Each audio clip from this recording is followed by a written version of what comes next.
Chapter 36. A strange adventure, in consequence of which I am extremely happy. Cramply does me in offices with the captain. But his malice is defeated by the good nature and friendship of the surgeon. We return to Port Royal. Our captain gets the command of a larger ship, and is succeeded by an old man. Braille is provided for. We receive orders to sail for England when my patients were all in a fair way. My companion and commander, whose name was Braille, carried me up the country to the house of a rich planter, with whom he was acquainted, where we were sumptuously entertained, and in the evening set out on our return to the ship. When we had walked about a mile by moonlight, we perceived a horseman behind us, who, coming up, wished us good even, and asked which way we went. His voice, which was quite familiar to me, no sooner struck my ear than, in spite of all my resolution and reflection, my hair bristled up, and I was seized with a violent fit of trembling, which Braille, misinterpreting, bade me be under no concern. I told him he was mistaken in the cause of my disorder, and addressing myself to the person on horseback, said, "I could have sworn by your voice that you were a dear friend of mine if I had not been certain of his death." To this address, after some pause, he replied, "There are many voices as well as faces that resemble one another, but pray, what was your friend's name?" I satisfied him in that particular, and gave a short detail of the melancholy fate of Thompson, not without many sighs and some tears. A silence ensued, which lasted some minutes, and then the conversation turned on different subjects, till we arrived at a house on the road, where the horseman alighted, and begged with so much earnestness that we would go in and drink a bowl of punch with him, that we could not resist. But if I was alarmed at his voice, what must my amazement be, when I discovered by the light the very person of my lamented friend. Perceiving my confusion, which was extreme, he clasped me in his arms and bedewed my face with tears. It was some time ere I recovered the use of my reason, overpowered with this event, and longer still before I could speak. So that all I was capable of was to return his embraces, and to mingle the overflowings of my joy with his, whilst honest Braille, affected with the scene, wept as fast as either of us, and signified his participation of our happiness by hugging us both, and capering about the room like a madman. At length, I retrieved the use of my tongue and cried, "Is it possible? You can be my friend Thompson." "No, certainly, alas. He was drowned, and I am now under the deception of a dream." He was at great pains to convince me of his being the individual person whom I regretted, and bidding me sit down and compose myself, promised to explain his sudden disappearance from the thunder, and to account for his being at present in the land of the living. This task he acquitted himself of, after I had drunk a glass of punch, and recollected my spirits by informing us that, with a determination to rid himself of a miserable existence, he had gone in the night time to the Head, while the ship was on her way, from whence he slipped down as softly as he could by the bows into the sea, where, after he was heartily ducked, he began to repent of his precipitation. And as he could swim very well, kept himself above water, in hopes of being taken up by some of the ships astern. That, in this situation, he hailed a large vessel and begged to be taken in, but was answered that she was a heavy sailer, and therefore they did not choose to lose time by bringing to. However, they threw an old chest overboard for his convenience, and told him that some of the ships astern would certainly save him. That no other vessel came within sight or cry of him for the space of 3 hours, during which time he had the mortification to find himself in the middle of the ocean alone, without other support or resting place, but what a few crazy boards afforded, till at last he discerned a small sloop steering towards him, upon which he set up his throat, and had the good fortune to be heard and rescued from the dreary waste by their boat, which was hoisted out on purpose. I was no sooner brought on board," continued he, "than I fainted, and when I recovered my senses, found myself in bed, regaled with a most noisome smell of onions and cheese, which made me think at first that I was in my own hammock, alongside of honest Morgan, and that all which had passed was no more than a dream. Upon inquiry, I understood that I was on board of a schooner belonging to Rhode Island, bound for Jamaica, with a cargo of geese, pigs, onions, and cheese, and that the master's name was Robertson, by birth a North Briton, whom I knew at first sight to be an old schoolfellow of mine. When I discovered myself to him, he was transported with surprise and joy, and begged to know the occasion of my misfortune, which I did not think fit to disclose, because I knew his notions with regard to religion were very severe and confined. Therefore contented myself with telling him I fell overboard by accident, but made no scruple of explaining the nature of my disagreeable station, and of acquainting him with my determined purpose never to return to the Thunder man-o'-war. Although he was not of my opinion in that particular, knowing that I must lose my clothes and what pay was due to me, unless I went back to my duty, yet, when I described the circumstances of the hellish life I led under the tyrannic sway of Oakham and Mackshane, and, among other grievances, hinted a dissatisfaction at the irreligious deportment of my shipmates, and the want of the true Presbyterian gospel doctrine, he changed his sentiments, and conjured me with great vehemence and zeal to lay aside all thought of rising in the Navy, and that he might show how much he had my interest at heart, undertook to provide for me in some shape or other, before he should leave Jamaica. This promise he performed to my heart's desire, by recommending me to a gentleman of fortune, with whom I have lived ever since in quality of surgeon and overseer to his plantations. He and his lady are now at Kingston, so that I am, for the present, master of this house, to which, from my soul, I bid you welcome, and hope you will favor me with your company during the remaining part of the night. I needed not a second invitation, but Mr. Braille, who was a diligent and excellent officer, could not be persuaded to sleep out of the ship. However, he supped with us, and after having drank a cheerful glass, set out for the vessel, which was not above 3 miles from the place, escorted by a couple of stout negroes, whom Mr. Thompson ordered to conduct him.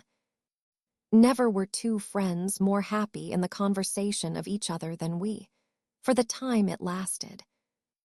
I related to him the particulars of our attempt upon Carthagena, of which he had heard but an imperfect account, and he gratified me with a narration of every little incident of his life since we parted.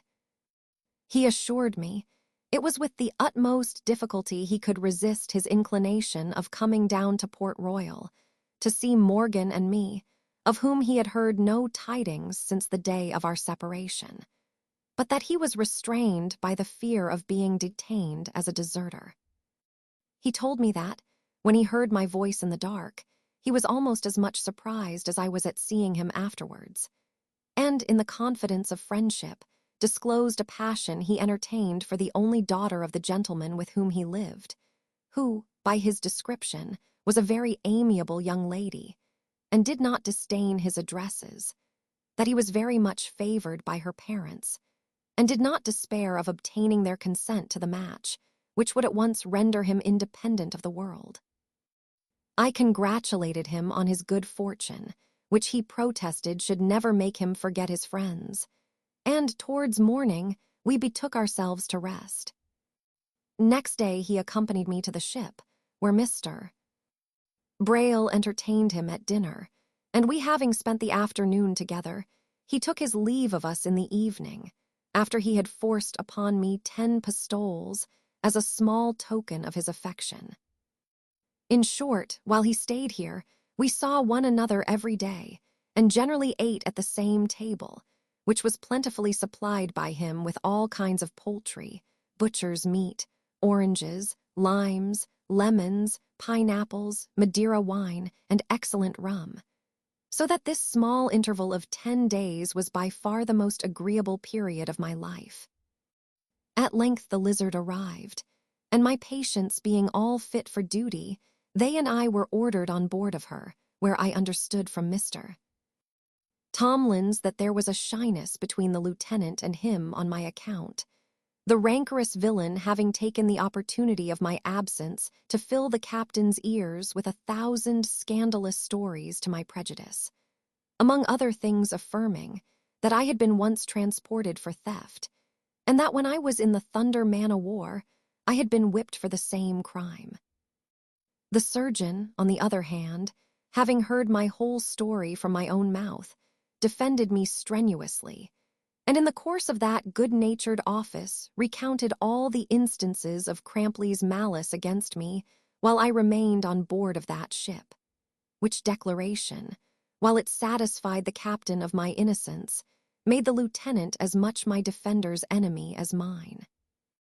The infernal behavior of Crampley, with regard to me, added such fuel to his former resentment that, at certain times, I was quite beside myself with the desire of revenge, and was even tempted to pistol him on the quarter-deck, though an infamous death must inevitably have been my reward.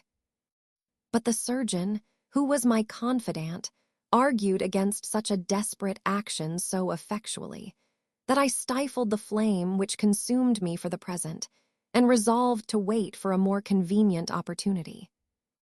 In the meantime, that Mr. Tomlins might be the more convinced of the wrongs I suffered by this fellow's slander, I begged he would go and visit Mr. Thompson, whose wonderful escape I had made him acquainted with, and inquire of him into the particulars of my conduct, while he was my fellow-mate. This request the surgeon complied with, more through curiosity to see a person whose fate had been so extraordinary, than to confirm his good opinion of me, which he assured me was already firmly established. He therefore set out for the dwelling-place of my friend, with a letter of introduction from me, and being received with all the civility and kindness I expected, returned to the ship, not only satisfied with my character beyond the power of doubt or insinuation, but also charmed with the affability and conversation of Thompson, who loaded him and me with presents of fresh stock, liquors, and fruit. As he would not venture to come and see us on board, lest Crampley should know and detain him, when the time of our departure approached, I obtained leave to go and bid him farewell. After we had vowed an everlasting friendship, he pressed upon me a purse with 4 doubloons, which I refused as long as I could without giving umbrage. And having cordially embraced each other, I returned on board, where I found a small box with a letter directed for me to the care of Mr. Tomlins. Knowing the superscription to be of Thompson's handwriting, I opened it with some surprise, and learned that this generous friend, not content with loading me with the presents already mentioned, had sent, for my use and acceptance, 6 fine shirts, and as many linen waistcoats and caps, with 12 pair of new thread stockings. Being thus provided with money and all necessaries for the comfort of life, I began to look upon myself as a gentleman of some consequence, and felt my pride dilate apace. Next day we sailed for Port Royal, where we arrived safely with our prizes, and as there was nothing to do on board, I went ashore, and having purchased a laced waistcoat with some other clothes at a sale, made a swaggering figure for some days among the taverns, where I ventured to play a little at hazard, and came off with 50 pistoles in my pocket.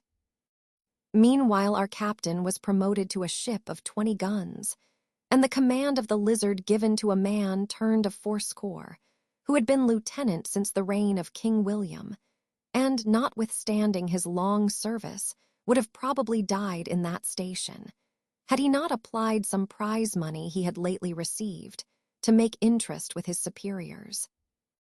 My friend Braille was also made an officer about the same time, after he had served in quality of a midshipman and mate for 25 years.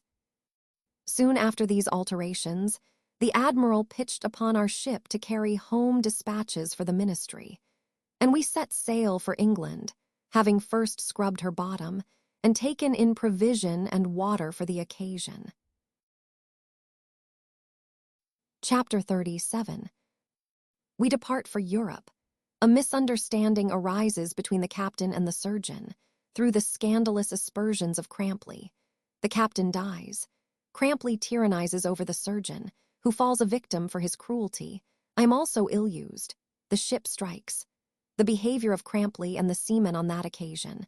I get on shore, challenge the captain to single combat, am treacherously knocked down, wounded, and robbed now that I could return to my native country in a creditable way. I felt excessive pleasure in finding myself out of sight of that fatal island, which has been the grave of so many Europeans. And, as I was accommodated with everything to make the passage agreeable, I resolved to enjoy myself as much as the insolence of Crampley would permit. This insidious slanderer had found means already to cause a misunderstanding between the surgeon and captain, who, by his age and infirmities, was rendered intolerably peevish, his disposition having also been soured by a long course of disappointments. He had a particular aversion to all young men, especially to surgeons, whom he considered unnecessary animals on board of a ship, and, in consequence of these sentiments, never consulted the doctor, notwithstanding his being seized with a violent fit of the gout and gravel, but applied to a cask of Holland gin, which was his sovereign prescription against all distempers. Whether he was at this time too sparing, or took an overdose of his cordial, certain it is, he departed in the night without any ceremony, which indeed was a thing he always despised, and was found stiff next morning, to the no small satisfaction of Crampley, who succeeded to the command of the vessel. For that very reason, Mr. Tomlins and I had no cause to rejoice at this event, fearing that the tyranny of our new commander would now be as unlimited as his power. The first day of his command justified our apprehensions, for, on pretense that the decks were too much crowded, he ordered the surgeon's hen-coops, with all his fowls, to be thrown overboard, and at the same time prohibited him and me from walking on the quarter-deck. Mr. Tomlins could not help complaining of these injuries, and in the course of his expostulation dropped some hasty words, of which Crampley taking hold, confined him to his cabin, where, in a few days, for want of air he was attacked by a fever, which soon put an end to his life, after he had made his will, by which he bequeathed all his estate, personal and real, to his sister, and left to me his watch and instruments as memorials of his friendship.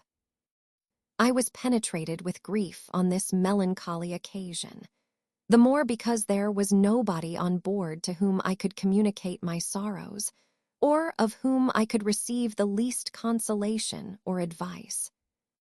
Crampley was so far from discovering the least remorse for his barbarity at the news of the surgeon's death that he insulted his memory in the most abusive manner, and affirmed he had poisoned himself out of pure fear, dreading to be brought to a court-martial for mutiny, for which reason he would not suffer the service of the dead to be read over his body before it was thrown overboard. Nothing but a speedy deliverance could have supported me under the brutal sway of this bashaw, who, to render my life more irksome, signified to my messmates a desire that I should be expelled from their society.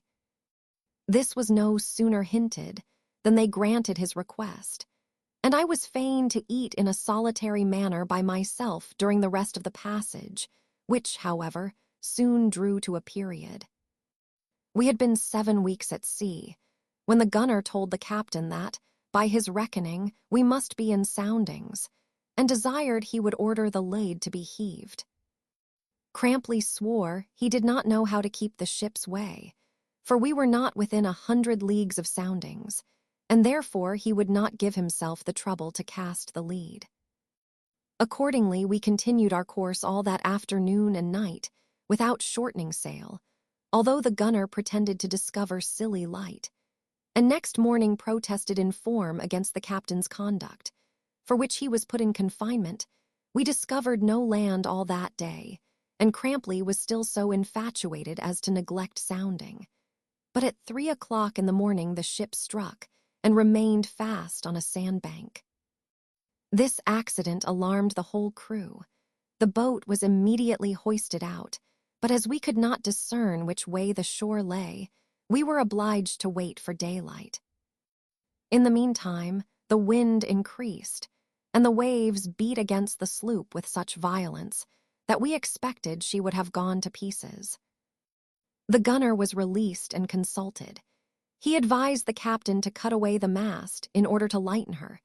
This expedient was performed without success. The sailors, seeing things in a desperate situation, according to custom, broke up the chests belonging to the officers, dressed themselves in their clothes, drank their liquors without ceremony, and drunkenness, tumult, and confusion ensued. In the midst of this uproar, I went below to secure my own effects, and found the carpenter's mate hewing down the purser's cabin with his hatchet, whistling all the while with great composure. When I asked his intention in so doing, he replied very calmly, "I only want to taste the purser's rum, that's all, master." At that instant the purser, coming down, and seeing his effects going to wreck, complained bitterly of the injustice done to him, and asked the fellow what occasion he had for liquor when, in all likelihood, he would be in eternity in a few minutes. "All's one for that," said Plunderer. "Let us live while we can." "Miserable wretch that thou art," cried the purser, "what must be thy lot in another world if thou deest in the commission of robbery?" "Why, hell, I suppose," replied the other, with great deliberation, while the purser fell on his knees and begged of heaven that we might not all perish for the sake of Jonahs. During this dialogue I clothed myself in my bed apparel, girded on my hanger, stuck my pistols, loaded in my belt, disposed of all my valuable movables about my person, and came upon deck with a resolution of taking the first opportunity to get on shore, which, when the day broke, appeared at the distance of 3 miles ahead. Crampley, finding his efforts to get the ship off ineffectual, determined to consult his own safety. By going into the boat, which he had no sooner done than the ship's company followed so fast that she would have sunk alongside, had not some one wiser than the rest cut the rope and put off. But before this happened, I had made several attempts to get in, and was always balked by the captain, who was so eager in excluding me that he did not mind the endeavors of any other body. Enraged at this inhuman partiality, and seeing the rope cut, I pulled one of my pistols from my belt, and cocking it, swore I would shoot any man who would presume to obstruct my entrance. So saying, I leaped with my full exertion, and got on board of the boat with the loss of the skin of my shins. I chanced in my descent to overturn Crampley, who no sooner got up than he struck at me several times with a cutlass, and ordered the men to throw me overboard. But they were too anxious about their own safety to mind what he said. Though the boat was very deeply loaded, and the sea terribly high, we made shift to get upon dry land in less than an hour after we parted from the sloop. As soon as I set my foot on terra firma, my indignation, which had boiled so long within me, broke out against Crampley, whom I immediately challenged to single combat, presenting my pistols that he might take his choice. He took one without hesitation, and before I could cock the other, fired in my face, throwing the pistol after the shot. I felt myself stunned, and imagining the bullet had entered my brain, discharged mine as quick as possible, that I might not die unrevenged. Then flying upon my antagonist, knocked out several of his 4 teeth with the butt end of the piece, and would certainly have made an end of him with that instrument, had he not disengaged himself, and seized his cutlass, which he had given to his servant when he received the pistol. Seeing him armed in this manner, I drew my hanger, and, having flung my pistol at his head, closed with him in a transport of fury, and thrust my weapon into his mouth, which it enlarged on one side to his ear. Whether the smart of this wound disconcerted him, or the unevenness of the ground made him reel, I know not, but he staggered some paces back. I followed close, and with one stroke cut the tendons of the back of his hand, upon which his cutlass dropped, and he remained defenseless. I know not with what cruelty my rage might have inspired me, if I had not at that instant been felled to the ground by a blow on the back part of my head, which deprived me of all sensation. In this deplorable situation, exposed to the rage of an incensed barbarian, and the rapine of an inhuman crew, I remained for some time, and whether any disputes arose among them during the state of my annihilation, I cannot pretend to determine. But in one particular they seem to have been unanimous, and acted with equal dexterity and dispatch. For when I recovered the use of my understanding, I found myself alone in a desolate place, stripped of my clothes, money, watch, buckles, and everything but my shoes, stockings, breeches, and shirt. What a discovery must this have been to me, who, but an hour before, was worth 60 guineas in cash. I cursed the hour of my birth, the parents that gave me being, the sea that did not swallow me up, the poniard of the enemy, which could not find the way to my heart, the villainy of those who had left me in that miserable condition, and in the ecstasy of despair resolved to be still where I was and perish. Chapter 38. I get up and crawl into a barn where I am in danger of perishing, through the fear of the country people, their inhumanity. I am succored by a reputed witch, her story, her advice. She recommends me as a valet to a single lady, whose character she explains, but as I lay ruminating, my passion insensibly abated. I considered my situation in quite another light, from that in which it appeared to me at first, and the result of my deliberation was to rise if I could, and crawl to the next inhabited place for assistance.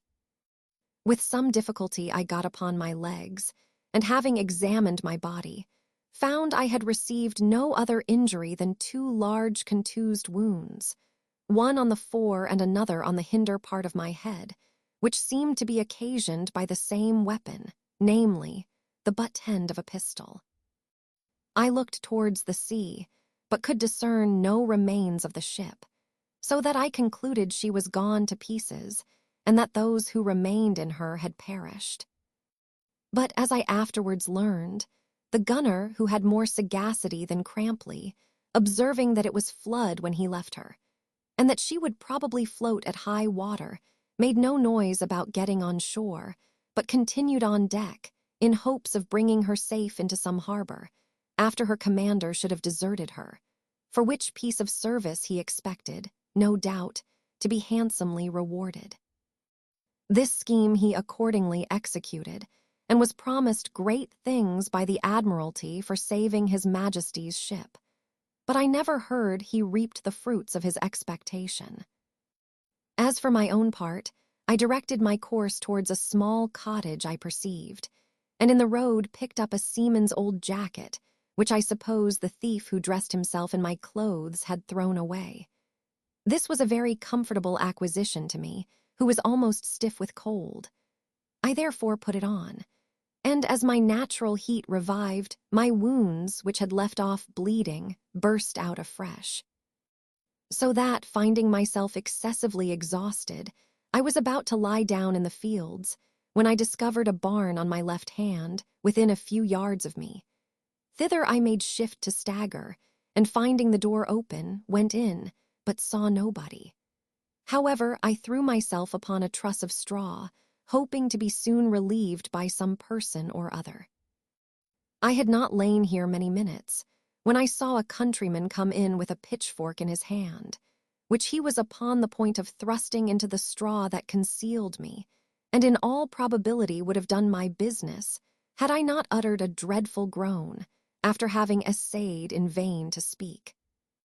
This melancholy note alarmed the clown, who started back, and discovering a body all besmeared with blood, stood trembling, with the pitchfork extended before him, his hair bristling up, his eyes staring, his nostrils dilated, and his mouth wide open.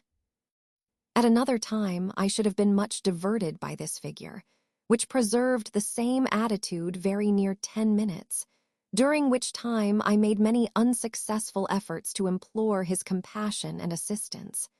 But my tongue failed me, and my language was only a repetition of groans. At length an old man arrived, who, seeing the other in such a posture, cried, "Mercy upon N. the Liad's bewitched. Why, Dick, beast, thou besade thyself?" Dick, without moving his eyes from the object that terrified him, replied, "O Vather, Vather, here be either the devil or a dead moan. I don't know which when, but a groans woundily." The father, whose eyesight was none of the best, pulled out his spectacles, and having applied them to his nose, reconnoitered me over his son's shoulder. But no sooner did he behold me than he was seized with a fit of shaking, even more violent than Dick's, and with a broken accent addressed me thus: "In the name of the Vather, Zun, and Holy Ghost, I charge you, and you been Satan, to be gone to the Red Zen. But an you be a mortared moan, speak, that you may have a Christum burial." As I was not in a condition to satisfy him in this particular, he repeated his conjuration to no purpose, and they continued a good while in the agonies of fear. At length the father proposed that the son should draw nearer and take a more distinct view of the apparition. But Dick was of opinion that his father should advance first, he being an old man past his labor, and if he received any mischief, the loss would be the smaller, whereas he himself might escape and be useful in his generation. This prudential reason had no effect upon the senior, who still kept Dick between me and him. In the meantime, I endeavored to raise one hand as a signal of distress, but had only strength sufficient to produce a rustling among the straw, which discomposed the young peasant so much that he sprang out at the door and overthrew his father in his flight. The old gentleman would not spend time in getting up, but crawled backwards like a crab with great speed, till he had got over the threshold, mumbling exorcisms all the way. I was exceedingly mortified to find myself in danger of perishing through the ignorance and cowardice of these clowns, and felt my spirits decay apace, when an old woman entered the barn, followed by the two fugitives, and with great intrepidity advanced to the place where I lay, saying, "If it be the devil, I fearen not, and for a dead moan a can do us no harm." When she saw my condition, she cried, "Here be no devil, but in your fool's head. Here be a poor miserable wretch bleeding to death, and if a dies, we must be at the charge of burying him. Therefore, Dick, go fetch the old wheelbarrow and put in, and carry to Goodman Hodge's back door. He is more able than we to pay out money upon poor vagrants." Her advice was taken, and immediately put in execution. I was rolled to the other farmer's door, where I was tumbled out like a heap of dung, and should certainly have fallen a prey to the hogs if my groans had not disturbed the family and brought some of them out to view my situation.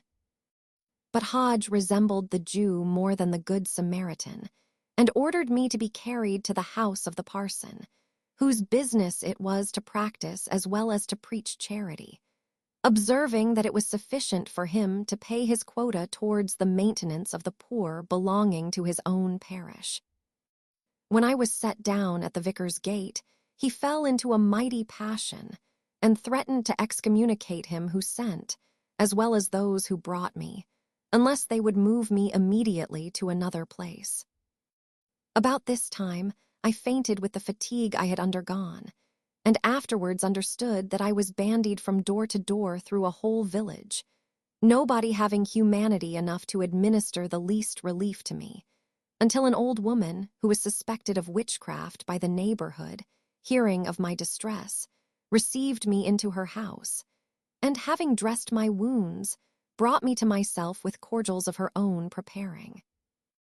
I was treated with great care and tenderness by this grave matron, who, after I had recovered some strength, desired to know the particulars of my last disaster. This piece of satisfaction I could not refuse to one who had saved my life, therefore related all my adventures without exaggeration or reserve. She seemed surprised at the vicissitudes I had undergone, and drew a happy presage of my future life from my past suffering, then launched out into the praise of adversity with so much ardor and good sense that I concluded she was a person who had seen better days, and conceived a longing desire to hear her story. She perceived my drift by some words I dropped, and smiling told me there was nothing either entertaining or extraordinary in the course of her fortune, but however, she would communicate it to me in consideration of the confidence I had reposed in her. "It is of little consequence," said she, "to tell the names of my parents who are dead many years ago. Let it suffice to assure you they were wealthy and had no other child than me, so that I was looked upon as heiress to a considerable estate and teased with addresses on that account.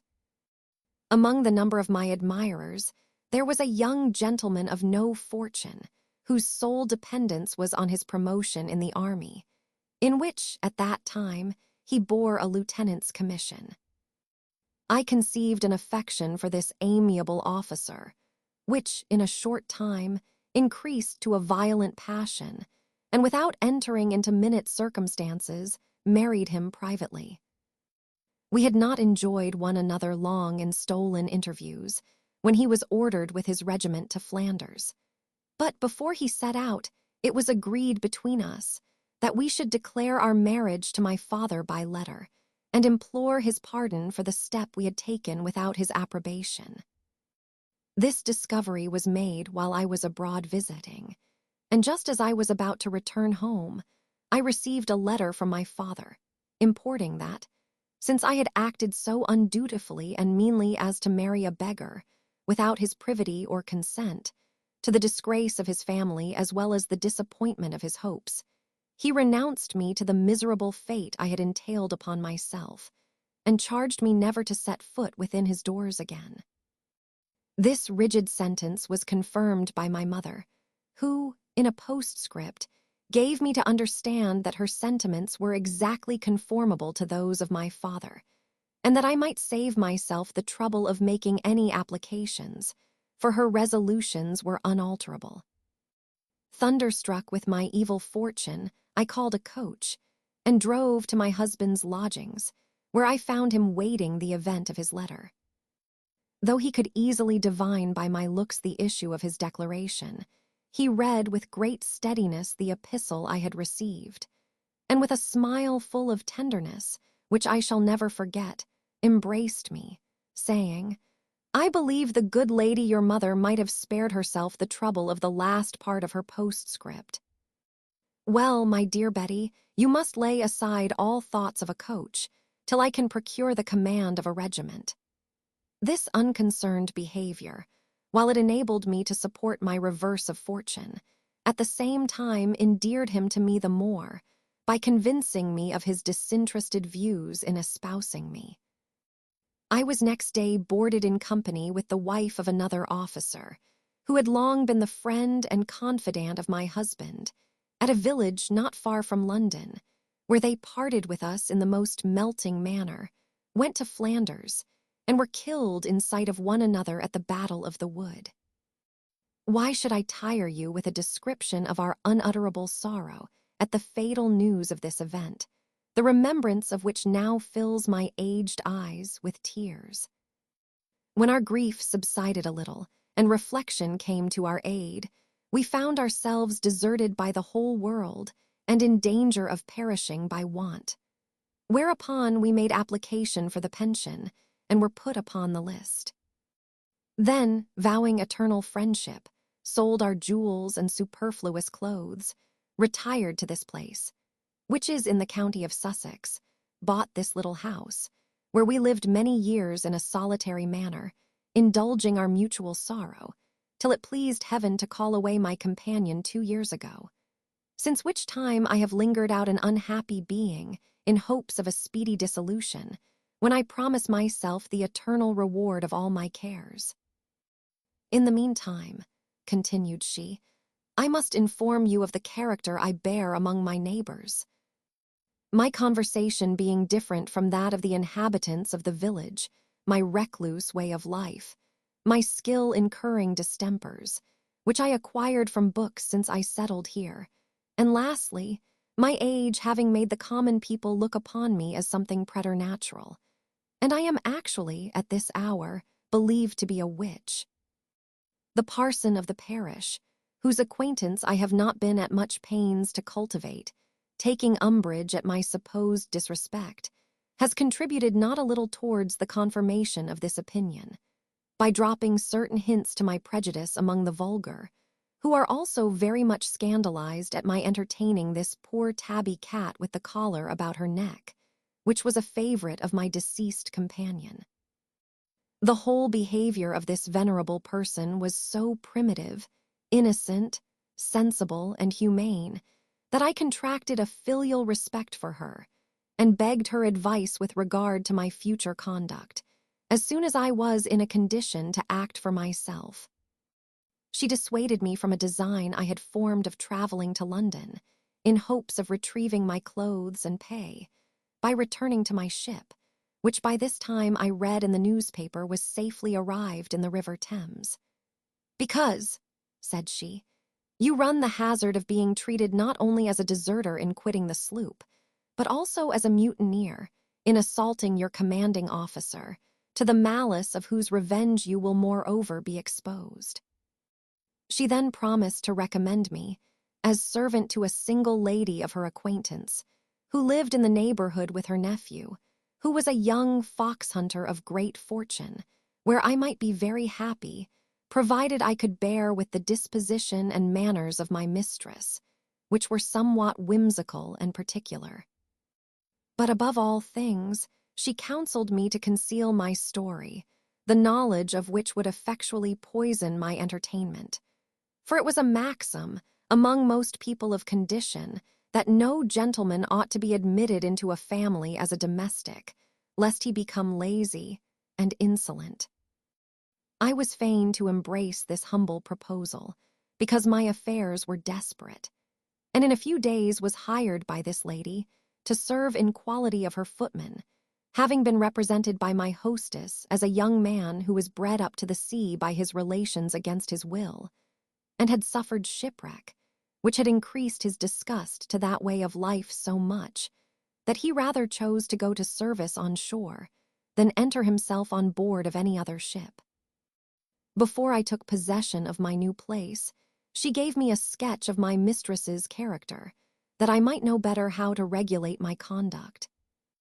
Your lady, said she, is a maiden of 40 years, not so remarkable for her beauty as her learning and taste, which is famous all over the country. Indeed, she is a perfect female virtuoso, and so eager after the pursuit of knowledge that she neglects her person even to a degree of sluttishness.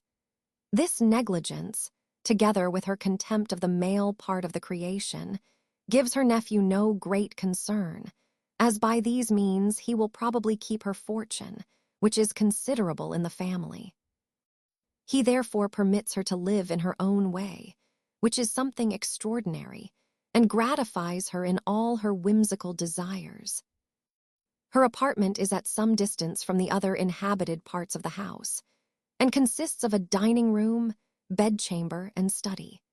She keeps a cook-maid, a waiting woman and footman of her own, and seldom eats or converses with any of the family but her niece, who is a very lovely creature, and humors her aunt often to the prejudice of her own health by sitting up with her whole nights together.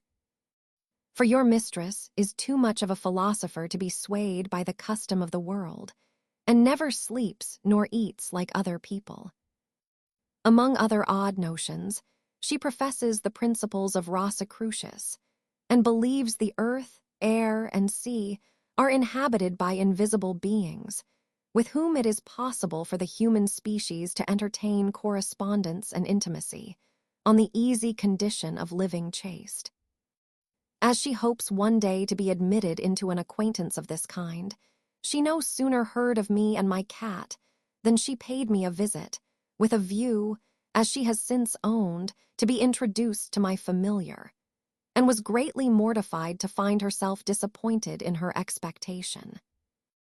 Being by this visionary turn of mind abstracted as it were from the world, she cannot advert to the common occurrences of life, and therefore is frequently so absent as to commit very strange mistakes and extravagancies, which you will do well to rectify and repair, as your prudence shall suggest. Chapter 39. My reception by that lady. I become enamored of Narcissa, recount the particulars of my last misfortune, acquire the good opinion of my mistress, an account of the young squire. I am made acquainted with more particulars of Narcissa's situation, conceive a mortal hatred against Sir Timothy, examine my lady's library and performances. Her extravagant behavior fraught with these useful instructions, I repaired to the place of her habitation, and was introduced by the waiting woman to the presence of my lady, who had not before seen me. She sat in her study, with one foot on the ground, and the other upon a high stool at some distance from her seat. Her sandy locks hung down, in a disorder I cannot call beautiful, from her head, which was deprived of its coif, for the benefit of scratching with one hand, while she held the stump of a pen in the other. Her forehead was high and wrinkled. Her eyes were large, gray, and prominent. Her nose was long and aquiline, her mouth of vast capacity, her visage meager and freckled, and her chin peaked like a shoemaker's paring knife. Her upper lip contained a large quantity of plain Spanish, which by continual falling had embroidered her neck. That was not naturally very white, and the breast of her gown, that flowed loose about her with a negligence that was truly poetic, discovering linen that was very fine, and to all appearance never washed but in Castalian streams. Around her lay heaps of books, globes, quadrants, telescopes, and other learned apparatus. Her snuff-box stood at her right hand. At her left hand lay her handkerchief, sufficiently used, and a convenience to spit in appeared on one side of her chair. She being in a reverie when we entered, the maid did not think proper to disturb her, so that we waited some minutes unobserved, during which time she bit the quill several times, altered her position, made many wry faces, and at length, with an air of triumph, repeated aloud, "Nor dare th immortal gods my rage oppose." Having committed her success to paper, she turned towards the door and, perceiving us, cried, "What's the matter?" "Here's the young man," replied my conductress, "whom Mrs. sagely recommended as a footman to your ladyship." On this information, she stared in my face for a considerable time, and then asked my name, which I thought proper to conceal under that of John Brown. After having surveyed me with a curious eye, she broke out into, "Oh, aye, thou wast shipwrecked, I remember. Whether didst thou come on shore on the back of a whale or a dolphin?" To this I answered, I had swam ashore without any assistance. Then she demanded to know if I had ever been at the Hellespont, and swam from Sestos to Abydos. I replied in the negative, upon which she bade the maid order a suit of new livery for me and instruct me in the articles of my duty. So she spit in her snuff-box and wiped her nose with her cap, which lay on the table instead of a handkerchief. We returned to the kitchen, where I was regaled by the maids, who seemed to vie with each other in expressing their regard for me, and from them I understood that my business consisted in cleaning knives and forks, laying the cloth, waiting at table, carrying messages, and attending my lady when she went abroad. There was a very good suit of livery in the house, which had belonged to my predecessor deceased, and it fitted me exactly, so that there was no occasion for employing a tailor on my account. I had not been long equipped in this manner when my lady's bell rung, upon which I ran upstairs and found her stalking about the room in her shift and under petticoat only. I would immediately have retired as became me, but she bade me come in and air a clean shift for her, which operation I having performed with some backwardness, she put it on before me without any ceremony, and I verily believe was ignorant of my sex all that time, as being quite absorbed in contemplation. About 4 o'clock in the afternoon, I was ordered to lay the cloth and place 2 covers, which I understood were for my mistress and her niece, whom I had not as yet seen. Though I was not very dexterous at this work, I performed it pretty well for a beginner, and when dinner was upon the table, saw my mistress approach, accompanied by the young lady, whose name for the present shall be Narcissa. So much sweetness appeared in the countenance and carriage of this amiable apparition, that my heart was captivated at first sight, and while dinner lasted, I gazed upon her without intermission. Her age seemed to be 17, her stature tall, her shape unexceptionable, her hair that fell down upon her ivory neck in ringlets, black as jet, her arched eyebrows of the same color, her eyes piercing yet tender, her lips of the consistence and hue of cherries, her complexion clear, delicate, and healthy, her aspect noble, ingenuous, and humane, and the whole person so ravishingly delightful that it was impossible for any creature endued with sensibility to see without admiring, and admire without loving her to excess. I began to curse the servile station that placed me so far beneath the regard of this idol of my adoration. And yet I blessed my fate that enabled me to enjoy daily the sight of so much perfection.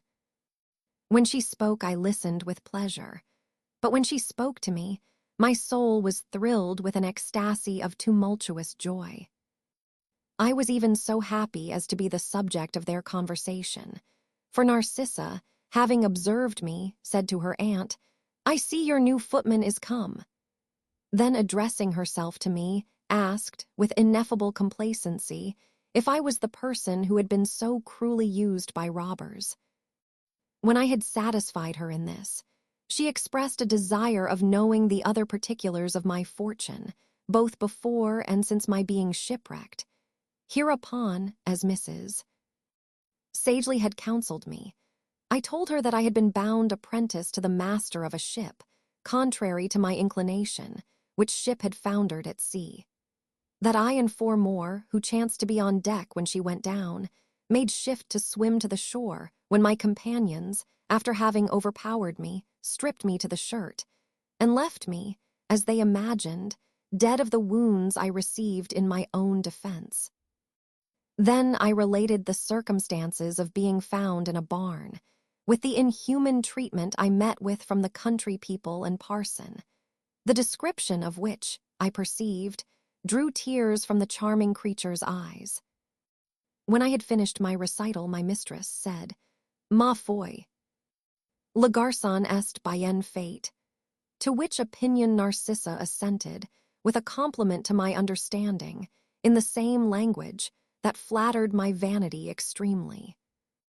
The conversation, among other subjects, turned upon the young squire, whom my lady inquired after under the title of the Savage, and was informed by her niece that he was still in bed, repairing the fatigue of last night's debauch, and recruiting strength and spirits to undergo a fox chase tomorrow morning, in company with Sir Timothy Thicket, Squire Bumper, and a great many other gentlemen of the same stamp, whom he had invited on that occasion, so that by daybreak the whole house would be in an uproar. This was a very disagreeable piece of news to the virtuoso, who protested she would stuff her ears with cotton when she went to bed, and take a dose of opium to make her sleep the more sound, that she might not be disturbed and distracted by the clamor of the brutes. When their dinner was over, I and my fellow servants sat down to ours in the kitchen, where I understood that Sir Timothy Thicket was a wealthy knight in the neighborhood, between whom and Narcissa a match had been projected by her brother, who promised at the same time to espouse Sir Timothy's sister. By which means, as their fortunes were pretty equal, the young ladies would be provided for, and their brothers be never the poorer. But that the ladies did not concur in the scheme, each of them entertaining a hearty contempt for the person allotted to her for a husband by this agreement. This information begat in me a mortal aversion to Sir Timothy, whom I looked upon as my rival, and cursed in my heart for his presumption. Next morning, by daybreak, being awakened by the noise of the hunters and hounds, I rose to view the cavalcade, and had a sight of my competitor, whose accomplishments, the estate excluded, did not seem brilliant enough to give me much uneasiness with respect to Narcissa, who, I flattered myself, was not to be won by such qualifications as he was master of, either as to person or mind. My mistress, notwithstanding her precaution, was so much disturbed by her nephew's company that she did not rise till 5 o'clock in the afternoon, so that I had an opportunity of examining her study at leisure, to which examination I was strongly prompted by my curiosity. Here I found 1,000 scraps of her own poetry, consisting of 3, 4, 10, 12, and 20 lines, on an infinity of subjects, which, as whim-inspired, she had begun, without constancy or capacity to bring to any degree of composition. But what was very extraordinary in a female poet, there was not the least mention made of love in any of her performances. I counted fragments of 5 tragedies, the titles of which were The Stern Philosopher, The Double, The Sacrilegious Traitor, The Fall of Lucifer, and The Last Day, from whence I gathered that her disposition was gloomy and her imagination delighted with objects of horror. Her library was composed of the best English historians, poets, and philosophers, of all the French critics and poets, and of a few books in Italian, chiefly poetry, at the head of which were Tasso and Ariosto, pretty much used. Besides these, translations of the classics into French, but not one book in Greek or Latin, a circumstance that discovered her ignorance in these languages.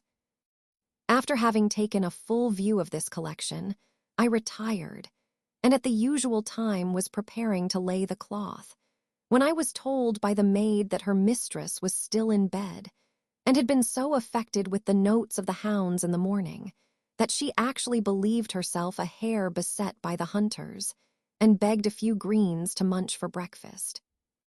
When I expressed my surprise in this unaccountable imagination, she gave me to understand that her lady was very much subject to whims of this nature, sometimes fancying herself an animal, sometimes a piece of furniture, during which conceited transformations it was very dangerous to come near her, especially when she represented a beast. For that lately, in the character of a cat, she had flown at her and scratched her face in a terrible manner. That some months ago, she prophesied the general conflagration was at hand, and nothing would be able to quench it but her water, which therefore she kept so long, that her life was in danger, and she must needs have died of the retention, had they not found an expedient to make her evacuate, by kindling a bonfire under her chamber window, and persuading her that the house was in flames. Upon which, with great deliberation, she bade them bring all the tubs and vessels they could find to be filled for the preservation of the house, into one of which she immediately discharged the cause of her distemper. I was also informed that nothing contributed so much to the recovery of her reason as music, which was always administered on those occasions by Narcissa, who played perfectly well on the harpsichord, and to whom she, the maid, was just then going to intimate her aunt's disorder. She was no sooner gone than I was summoned by the bell to my lady's chamber, where I found her sitting squat on her hands on the floor, in the manner of puss when she listens to the outcries of her pursuers. When I appeared, she started up with an alarmed look, and sprang to the other side of the room to avoid me, whom, without doubt, she mistook for a beagle thirsting after her life. Perceiving her extreme confusion, I retired, and on the staircase met the adorable Narcissa coming up, to whom I imparted the situation of my mistress. She said not a word, but smiling with unspeakable grace, went into her aunt's apartment, and in a little time my ears were ravished with the efforts of her skill. She accompanied the instrument with a voice so sweet and melodious that I did not wonder at the surprising change it produced on the spirits of my mistress, which composed to peace and sober reflection. About 7 o'clock, the hunters arrived with the skins of 2 foxes and 1 badger, carried before them as trophies of their success. And when they were about to sit down to dinner or supper, Sir Timothy Thicket desired that Narcissa would honor the table with her presence. But this request, notwithstanding her brother's threats and entreaties, she refused, on pretense of attending her aunt, who was indisposed. So I enjoyed the satisfaction of seeing my rival mortified. But this disappointment made no great impression on him, who consoled himself with the bottle, of which the whole company became so enamored that, after a most horrid uproar of laughing, singing, swearing, and fighting, they were all carried to bed in a state of utter oblivion. My duty being altogether detached from the squire and his family, I led a pretty easy and comfortable life, drinking daily intoxicating draughts of love from the charms of Narcissa, which brightened on my contemplation every day more and more. Inglorious as my station was, I became blind to my own unworthiness, and even conceived hopes of one day enjoying this amiable creature, whose affability greatly encouraged these presumptuous thoughts. Chapter 40. My mistress is surprised at my learning, communicates her performances to me. I impart some of mine to her, am mortified at her faint praise. Narcissa approves of my conduct. I gain an involuntary conquest over the cookwench and dairymaid, their mutual resentment and insinuations, the jealousy of their lovers during this season of love and tranquility, my muse, which had lain dormant so long, awoke, and produced several small performances on the subject of my flame. But as it concerned me nearly to remain undiscovered in my character and sentiments, I was under a necessity of mortifying my desire of praise by confining my works to my own perusal and applause. In the meantime, I strove to insinuate myself into the good opinion of both ladies, and succeeded so well by my diligence and dutiful behavior that in a little time I was at least a favorite servant, and frequently enjoyed the satisfaction of hearing myself mentioned in French and Italian, with some degree of warmth and surprise by the dear object of all my wishes, as a person who had so much of the gentleman in my appearance and discourse, that she could not for her soul treat me like a common lackey. My prudence and modesty were not long proof against these bewitching compliments. One day, while I waited at dinner, the conversation turned upon a knotty passage of Tasso's Jerusalem, which, it seems, had puzzled them both. After a great many unsatisfactory conjectures, my mistress, taking the book out of her pocket, turned up the place in question, and read the sentence over and over without success. At length, despairing of finding the author's meaning, she turned to me, saying, "Come hither, Bruno. Let us see what fortune will do for us.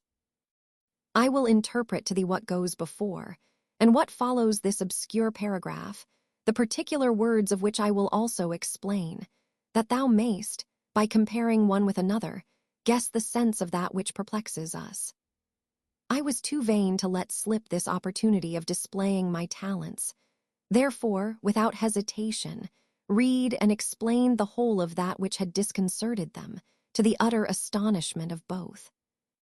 Narcissa's face and lovely neck were overspread with blushes, from which I drew a favorable opinion, while her aunt, after having stared at me a good while with a look of amazement, exclaimed, In the name of heaven, who art thou? I told her I had picked up a smattering of Italian during a voyage up the straits. At this explanation, she shook her head and observed that no smatterer could read as I had done. She then desired to know if I understood French, to which question I answered in the affirmative. She asked if I was acquainted with the Latin and Greek. I replied a little. "Oh ho," continued she, "and with philosophy and mathematics, I suppose." I owned I knew something of each. Then she repeated her stare and interrogation. I began to repent of my vanity, and in order to repair the fault I committed, said, it was not to be wondered at if I had a tolerable education, for learning was so cheap in my country that every peasant was a scholar. But I hoped her ladyship would think my understanding no exception to my character. No, no, God forbid. But during the rest of the time they sat at table, they behaved with remarkable reserve.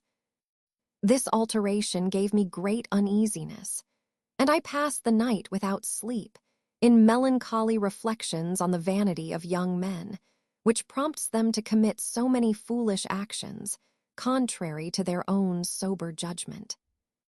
Next day, however, instead of profiting by this self-condemnation, I yielded still more to the dictates of the principle I had endeavored to chastise, and if fortune had not befriended me more than prudence could expect, I should have been treated with the contempt it deserved. After breakfast, my lady, who was a true author, bade me follow her into the study, where she expressed herself thus: "Since you are so learned, you cannot be void of taste. Therefore I am to desire your opinion of a small performance in poetry, which I lately composed. You must know that I have planned a tragedy, the subject of which shall be the murder of a prince before the altar, where he is busy at his devotions. After the deed is perpetrated, the regicide will harangue the people with the bloody dagger in his hand, and I have already composed a speech, which, I think, will suit the character extremely. Here it is." Then, taking up a scrap of paper, she read, with violent emphasis and gesture, as follows: "Thus have I sent the simple king to hell, without or coffin, shroud, or passing bell. To me what are divine and human laws? I court no sanction but my own applause. Rapes, robberies, treasons yield my soul delight, and human carnage gratifies my sight. I drag the parent by the hoary hair, and toss the sprawling infant on the spear, while the fond mother's cries regale my ear.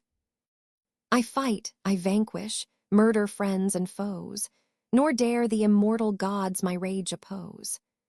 Though I did great violence to my understanding in praising this unnatural rhapsody, I nevertheless extolled it as a production that of itself deserved immortal fame, and besought her ladyship to bless the world with the fruits of those uncommon talents heaven had bestowed upon her. She smiled with a look of self-complacency, and, encouraged by the incense I had offered, communicated all her poetical works, which I applauded, one by one, with as little candor as I had shown at first.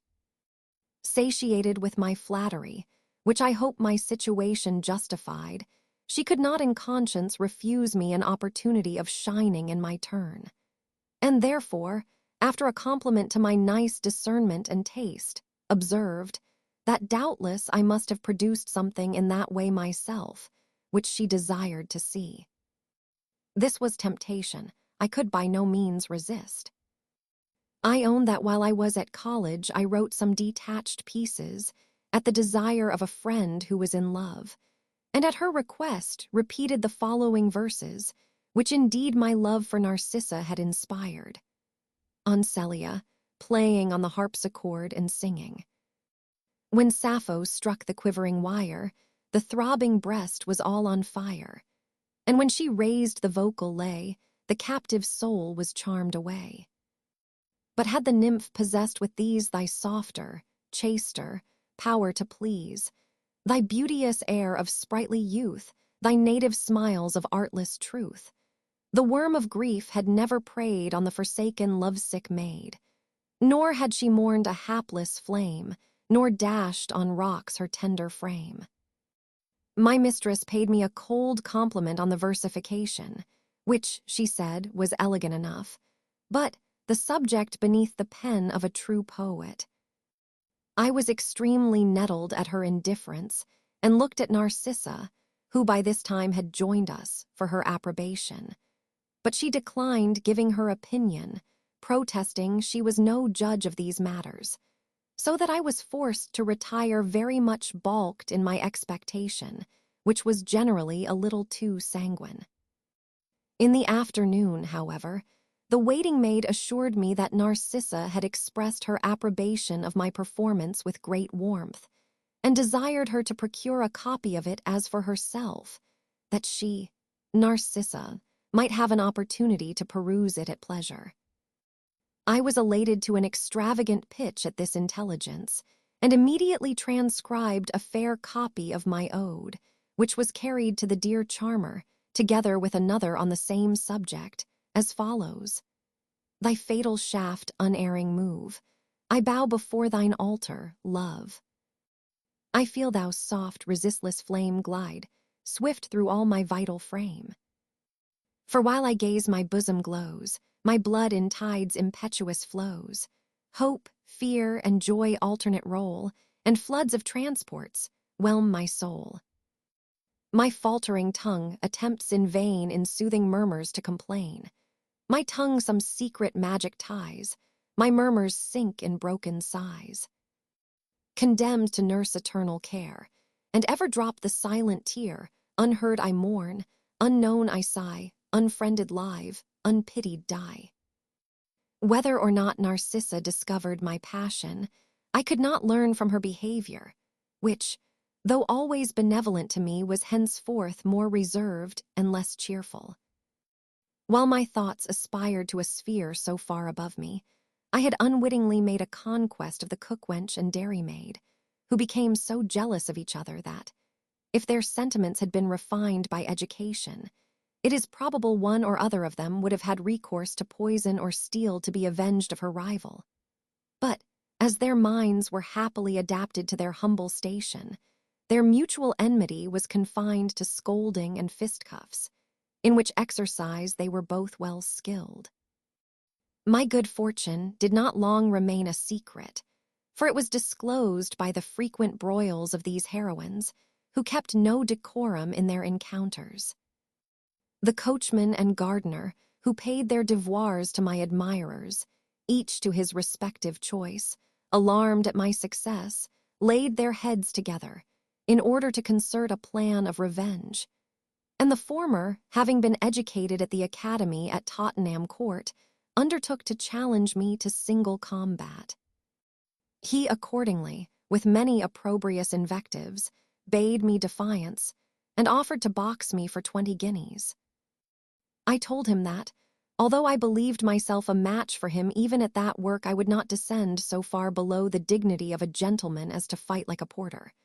But if he had anything to say to me, I was his man at blunderbuss, musket, pistol, sword, hatchet, spit, cleaver, fork, or needle. Nay, I swore that should he give his tongue any more saucy liberties at my expense, I would crop his ears without any ceremony. This rhodomontade, delivered with a stern countenance and resolute tone, had the desired effect upon my antagonist, who, with some confusion, sneaked off and gave his friend an account of his reception. The story, taking air among the servants, procured for me the title of Gentleman John, with which I was sometimes honored, even by my mistress and Narcissa, who had been informed of the whole affair by the chambermaid. In the meantime, the rival queens expressed their passion by all the ways in their power. The cook entertained me with choice bits, the dairymaid with strokings. The first would often encourage me to declare myself by complimenting me upon my courage and learning, and observing that if she had a husband like me to maintain order and keep accounts, she could make a great deal of money, by setting up an eating house in London for gentlemen's servants on board wages.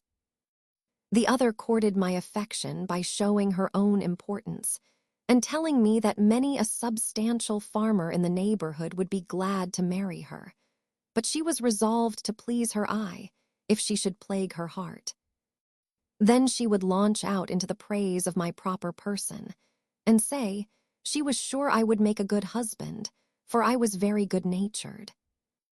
I began to be uneasy at the importunities of these inamoratas, whom, at another time perhaps, I might have pleased without the disagreeable sauce of matrimony. But at present, my whole soul was engrossed by Narcissa, and I could not bear the thoughts of doing anything derogatory to the passion I entertained for her.